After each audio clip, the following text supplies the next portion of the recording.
আজকের আলোচনার বিষয় বিভিন্ন রকমের টিকা বা ভ্যাকসিন। ভ্যাকসিন নিয়ে জানার আগে যাদের বিরুদ্ধে এই ভ্যাকসিন প্রয়োগ করা হয় অর্থাৎ ভাইরাস এবং ব্যাকটেরিয়া, এদের সম্পর্কে সাধারণ তথ্য জানা প্রয়োজন। ভাইরাসকে আমরা অকোষীয় বা জীবজড়ের মধ্যবর্তী বস্তু বলে চিনি।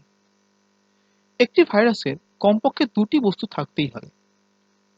এক নম্বর, একটি ভাইরাসের জিন বা ভাইরাল জিন, যেটি একটি আরএনএ বা ডিএনএ যা কিছু হতে পারে, এবং এই ডিএনএ বা আরএনএটির বাইরে একটি প্রোটিন নির্মিত আবরণ বা ক্যাপসিড থাকতে হয় বা থাকে। কোনো কোনো ভাইরাসের এই ক্যাপসিডের বাইরে একটি দ্বিতীয় আবরণ বা এনভেলপ থাকতে পারে, বাট কিন্তু সবার এটা থাকে না। ভাইরাসের এই এনভেলপ বা ক্যাপসিড থেকে বাইরের দিকে কিছু কাঁটার মতো অংশ বা স্পাইক বেরিয়ে থাকে, যেগুলি সাধারণত গ্লাইকোপ্রোটিন নির্মিত হয়, এবং এই স্পাইকের বিভিন্নতাই বা স্পাইকের বৈশিষ্ট্যই ভাইরাসটিকে তার পোষক কোষের গ্রাহকের সঙ্গে আটকাতে বা সংলগ্ন হতে সহায়তা করে। ব্যাকটেরিয়াকে বলা হয় প্রোক্যারিওটিক কোষ বা আদি কোষ, অর্থাৎ ব্যাকটেরিয়া কোষে কোনো সুগঠিত নিউক্লিয়াস বা কোনো পর্দা আবৃত কোষাঙ্গ যেমন মাইটোকন্ড্রিয়া বা গলগি বস্তু ইত্যাদি থাকে না।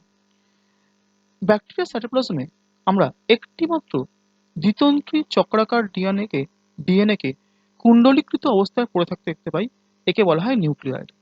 এছাড়া তার সাইটোপ্লাজমে কিছু 70S রাইবোসোম এবং কিছু অতিরিক্ত ডিএনএ বা প্লাজমিড থাকে। সাধারণ ইউক্যারিওটিক কোষের মতো ব্যাকটেরিয়া কোষপর্দাও দ্বিস্তরীয় হয় এবং এর বাইরে একটি কোষ প্রাচীর থাকে। ব্যাকটেরিয়ার কোষপ্রাচীরটি পেপটাইডোগ্লাইকেন নামক এক ধরনের পলিস্যাকারাইড বা বহু শর্করা নির্মিত হয়। ভ্যাকসিনের কার্যপদ্ধতি: সাধারণত যখন কোনো রোগ জীবাণু আমাদের শরীরে প্রবেশ করে, তখন সেই রোগ জীবাণুকে আমাদের শরীরের কিছু অনাক্রম্যতাদায়ী কোষ যেমন বি লিম্ফোসাইট বা টি লিম্ফোসাইট বা ম্যাক্রোফাজ ইত্যাদি শনাক্ত করতে পারে, এবং শনাক্তকরণের পর তারা সেই জীবাণুগুলিকে দুটি পদ্ধতিতে অপসারণ করতে পারে। একটি হচ্ছে কোষ মাধ্যম অনাক্রম্যতা, যেখানে যেখানে যে কোষটি জীবাণুটিকে শনাক্ত করলো সেটি সরাসরি তাকে খেয়ে ফেলে বা কোনো বিষক্রিয়া পদার্থ নিঃসরণ করে, কোনো বিষাক্ত পদার্থ নিঃসরণ করে তাকে মেরে ফেলতে পারে। একে কোষ মাধ্যম অনাক্রম্যতা বলে বা সেলুলার ইমিউনিটি বলে। এবং দ্বিতীয় পদ্ধতির ক্ষেত্রে যেটি হয়, কিছু বিশেষ ধরনের লিম্ফোসাইট কোষ যেমন বি এবং লিম্ফোসাইট কোষ, এরা নিজেদের পারস্পরিক সহায়তায় এই জীবাণুগুলির বিরুদ্ধে কিছু অ্যান্টিবডি তৈরি করে, এবং যেটি প্রকৃতপক্ষে ব্যাকটেরিয়াটিকে বা ভাইরাসটিকে বা জীবাণুটিকে নিষ্ক্রিয় করে বা মেরে ফেলে।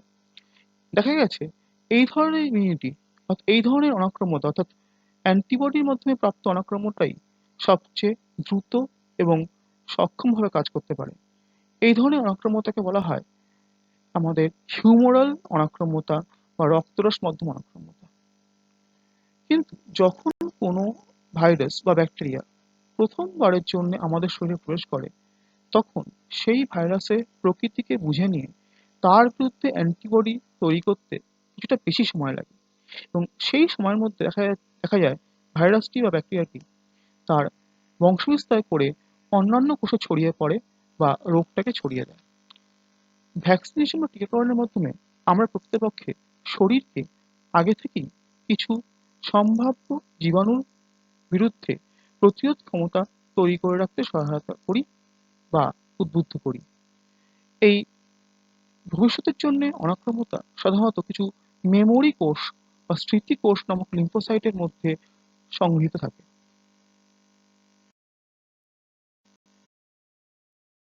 আমরা প্রথমে আলোচনা করব সজীব কিন্তু সীমাবদ্ধ ক্ষমতার ভ্যাকসিন নিয়ে। এই ধরনের ভ্যাকসিনে বা টিকায় সাধারণত যে জীবাণুটি রোগ করতে পারে বা রোগ করে, সেই জীবাণুটিকে অর্থাৎ ভাইরাসটিকে বা ব্যাকটেরিয়াটিকে সরাসরি আমাদের শরীরে প্রয়োগ করা হয়। কিন্তু প্রয়োগ করার আগে সেই ভাইরাস বা ব্যাকটেরিয়াটির কার্যক্ষমতাকে কমিয়ে বা সীমাবদ্ধ করে দেওয়া হয়। এটি বিভিন্নভাবে করা যেতে পারে, যেমন কোনো একটি ভাইরাসকে তার পোষক নয় এমন কোনো কোষে, এমন কোনো জীবের কোষে কিছুদিন পালন করলে তার কার্যক্ষমতা কমে যেতে পারে, বা কিছু রাসায়নিক প্রয়োগ করে তার কার্যক্ষমতা কমানো যেতে পারে। এগুলিকে নিয়ন্ত্রিত মাত্রায় প্রয়োগ করলে সহজে রোগ হওয়ার সম্ভাবনা থাকে না। যেহেতু এই ধরনের টিকাকরণের ক্ষেত্রে সরাসরি রোগ জীবাণুটিকেই শরীরে প্রবেশ করানো হয়, ফলে এই ধরনের অনাক্রম্যতা একবার উপলব্ধ হয়ে গেলে ভবিষ্যতে আর বুস্টার ডোজ এর প্রয়োজন হয় না। মানব ইতিহাসে প্রথম তৈরি ভ্যাকসিন অর্থাৎ গুটি বসন্ত বা স্মল পক্সের ভ্যাকসিন ছিল একটি এই ধরনের ভ্যাকসিন। কিন্তু সেক্ষেত্রে এডওয়ার্ড জেনার যেটি করেছিলেন সেটি হলো সরাসরি মানুষের দেহে মানুষের স্মল পক্সের ভ্যারিওলা ভাইরাসকে প্রয়োগ না করে এর সমতুল্য গরুর বসন্ত রোগ বা কাউপক্সের ভাইরাসকে প্রয়োগ করেছিলেন। যখন এভাবে একটি অন্য পোষকের শরীরে কার্যকর কিন্তু সমজাতীয় ভাইরাসকে বা জীবাণুকে আমাদের শরীরে প্রয়োগ করিয়ে টিকাকরণ করা হয়, তখন সেই ধরনের টিকাকে বলা হয় সজীব বিপরীতধর্মীয় বা লাইভ হেটেরোলোগাস ভ্যাকসিন। এর কিছু কমন বা সাধারণ উদাহরণ হলো স্মলপক্স গুটি বসন্তের ভ্যাকসিন বা টিকা, সাধারণ বসন্ত বা চিকেন পক্সের টিকা, মিজলস, মামস এবং রুবেলার টিকা, বিসিজি ভ্যাকসিন এবং রোটাভাইরাসের ভ্যাকসিন এবং সাধারণ নাকে প্রয়োগ করা হয় যে ইনফ্লুয়েঞ্জা ভ্যাকসিন সেগুলি। নিষ্ক্রিয়তা টিকা বা ইনঅ্যাক্টিভেটেড ভ্যাকসিন, এই ধরনের টিকায় সাধারণত সজীব ভাইরাস বা ব্যাকটেরিয়ার পরিবর্তে একটি মৃত অর্থাৎ নিষ্ক্রিয় জীবাণুকে প্রবেশ করানো হয়। এক্ষেত্রে ভাইরাসটিকে বা ব্যাকটেরিয়াটিকে তাপের সাহায্যে তাপ প্রয়োগ করে অথবা বিভিন্ন রকম রাসায়নিক যেমন ফর্মালডিহাইড প্রয়োগ করে নিষ্ক্রিয় করা হয় বা মৃত করা হয়, কিন্তু তার বাহ্যিক প্রকৃতি অবিকৃত থাকে। যেহেতু জীবাণুটির বাহ্যিক প্রকৃতি বা অঙ্গসংস্থান একই রকম থেকে যায়, ফলে এটিকে শরীরে প্রবেশ করালেও আমাদের অনাক্রমিত এই কোষগুলিকে চিনতে পারে এবং তার বিরুদ্ধে প্রতিরোধ ক্ষমতা গড়ে তুলতে পারে। কিন্তু যেহেতু এখানে মৃত জীবাণু প্রয়োগ করা হয়, ফলে পরবর্তীকালে একে বুস্টার ডোজের সাহায্যে উদ্বুদ্ধ করা প্রয়োজন হতে পারে। সাধারণ উদাহরণগুলি হলো আইপিভি বা ইনজেক্টেড পোলিও ভ্যাকসিন, যেটি জোনাস সাল্ক আবিষ্কার করেছিলেন, hepatitis A vaccine, flu vaccine এবং জলাতঙ্ক বা র্যাবিসের ভ্যাকসিন, সাবইউনিট ভ্যাকসিন এবং কনজুগেট ভ্যাকসিন, খণ্ডাংশ ভ্যাকসিন টিকা। এই ধরনের ভ্যাকসিনে মৃত বা সজীব কোনো অবস্থাতেই সম্পূর্ণ জীবাণুটিকে প্রয়োগ করা হয় না, বরং জীবাণুটি আমাদের শরীরে প্রবেশ করলে অনাক্রমিত এই কোষগুলি জীবাণুটির বহিরঙ্গের যে অংশটিকে বা জীবাণুটির যে অংশটিকে প্রকৃতপক্ষে শনাক্ত করতে পারে, সেই নির্দিষ্ট অংশটি যাকে এপিটোপ বলা হয় সেটিকে প্রয়োগ করা হয় শুধুমাত্র। অর্থাৎ একটি গোটা ভাইরাস বা ব্যাকটেরিয়া না ঢুকিয়ে সেই ভাইরাসের ক্যাপসিডে কোনো টুকরো বা স্পাইকে কোনো টুকরো অথবা কোনো ব্যাকটেরিয়া কোষপ্রাচীরে কোনো একটি অংশকে প্রয়োগ করা হয়।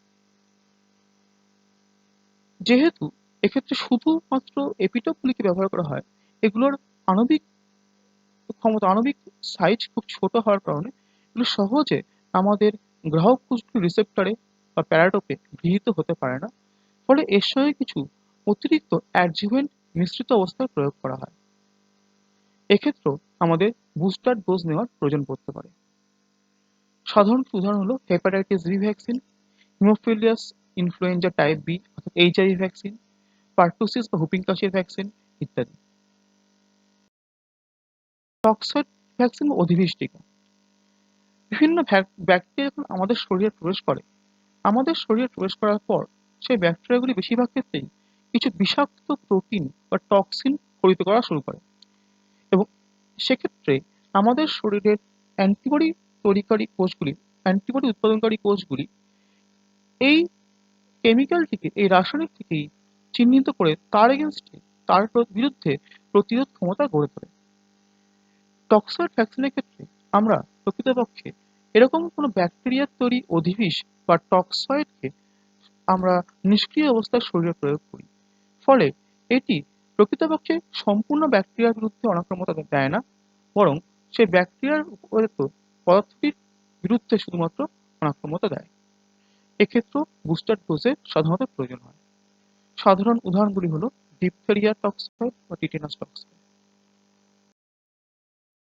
ডিএনএ ভ্যাকসিন, যদিও এটি বর্তমানে উপলব্ধ নয়, ব্যবহারের জন্য উপলব্ধ নয়, কিন্তু এটিকে নিয়ে বিপুল পরিমাণে গবেষণা চলছে এবং এটিকেই আমাদের ভ্যাকসিন গবেষণা বা ভ্যাকসিনের ভবিষ্যৎ বলে গণ্য করা হয়।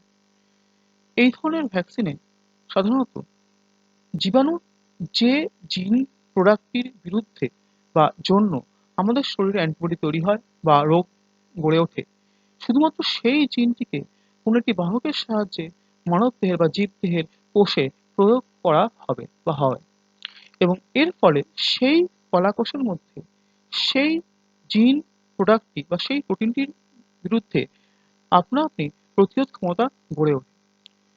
যদি এই ধরনের ভ্যাকসিনকে কার্যকরীভাবে প্রয়োগ করা যায়, তবে এটি অত্যন্ত কম দামে ভ্যাকসিন উৎপাদন করতে সক্ষম হবে এবং এটি আমাদের আমৃত্যু অনাক্রম্যতা দিতে সক্ষম হবে।